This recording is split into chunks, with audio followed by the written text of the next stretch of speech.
n'êtes pas au courant, Myriam Sera va vous le rappeler, la découverte de vestiges et d'objets du culte sauvés des eaux égyptiennes.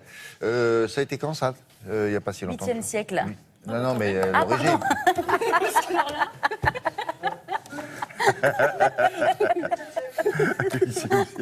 Non mais quand on les a sortis là récemment. Alors en fait, cette exposition, c'est le fruit du travail d'un explorateur, d'un chercheur de trésors qui a débuté à la fin des années 90. Ah voilà. Voilà, presque 20 ans de travail pour à la finale trouver quoi? Eh bien 2 cités anciennes égyptiennes. Alors là, on se trouve dans la baie d'Aboukir, on est au nord d'Alexandrie, à peu près à 7 km des côtes égyptiennes. Et là, cet explorateur et son équipe découvrent 2 cités entières. Ils sont mandatés par un gouvernement ou sont mandatés par quelqu'un? Ils ont fait ça tout seuls, c'est privé, c'est... Non, il a monté sa fondation et après il a eu des fonds privés pour l'aider.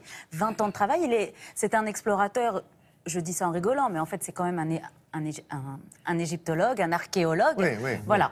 Alors, c'est vrai que un chasseur de trésors. Un chasseur de trésors, mais un chasseur de trésors sous-marin.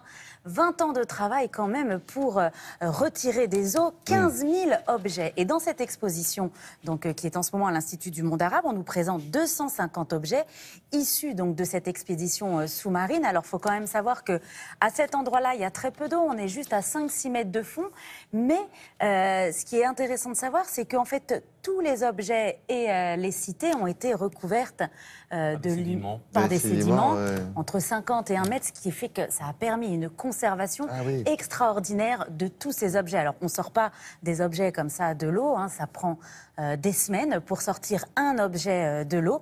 Et en fait, tous ces objets évoquent le mythe d'Osiris. C'est pour ça que cette exposition s'appelle Osiris, mystère englouti d'Égypte. Et donc, je vous propose d'écouter justement cet explorateur qui a découvert ces trésors engloutis. Il s'appelle Franck Gaudiot. Allez. Il est extraordinaire, il est passionné et il nous transmet sa passion. Si.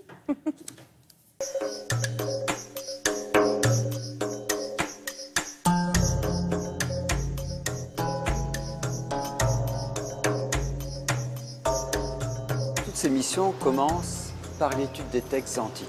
De très nombreux textes antiques parlent des villes de Canope, de Tanis, d'Hérakléon, et ces villes n'avaient jamais été découvertes. Il nous a fallu 20 ans, en fait, pour pouvoir retrouver ces sites et surtout les identifier. C'est une sensation extraordinaire quand, après des années de recherche, de prospection, vous plongez. Bien sûr, on ne voit rien, mais on commence des fouilles et là, on trouve un monument qui est en fait le saint du temple que nous recherchions, et il est inscrit ce monument. Il nous donne l'identité de ce temple, Tanis Hérakléon. Sur un bateau de recherche, nous sommes environ une quinzaine.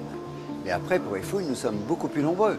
Cette année, nous étions près de 60 personnes, entre les archéologues sous-marins, les égyptologues, les restaurateurs, les ingénieurs géophysiques.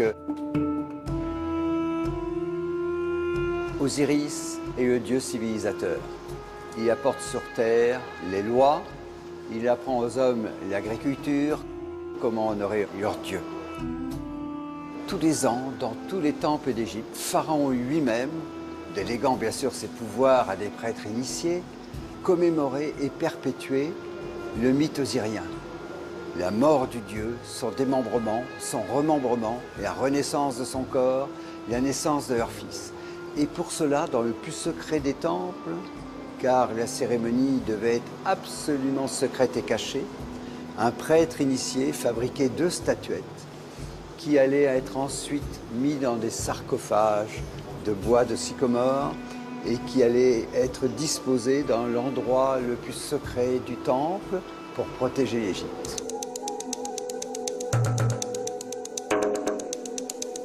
Nous retrouvons des instruments très mystérieux et en fait, c'était les instruments rituels qui étaient utilisés lors de la célébration des mystères d'Osiris, qui normalement sont des objets rarissimes. 18 ont été trouvés dans toute l'Égypte en 2 siècles. Nous en avons retrouvé 110. Il nous faut encore quelques centaines d'années pour terminer les fouilles. Ces sites sont loin d'avoir livré tous leurs secrets. 2012. Voilà, on peut voir ça. À l'Institut du monde arabe jusqu'au 31 janvier. Et sachez quand même qu'il est encore en cours d'exploration sous-marine. Les fouilles ne sont pas terminées. Comme il dit à la fin du sujet, c'est vrai qu'il faut encore des centaines d'années pour Il y a du révéler boulot pour demain. tous les mystères D'accord. de ces cités. et de Merci ces beaucoup. mystères. On se retrouve dans quelques instants, Madame, Monsieur, après le point route, au journal La Météo.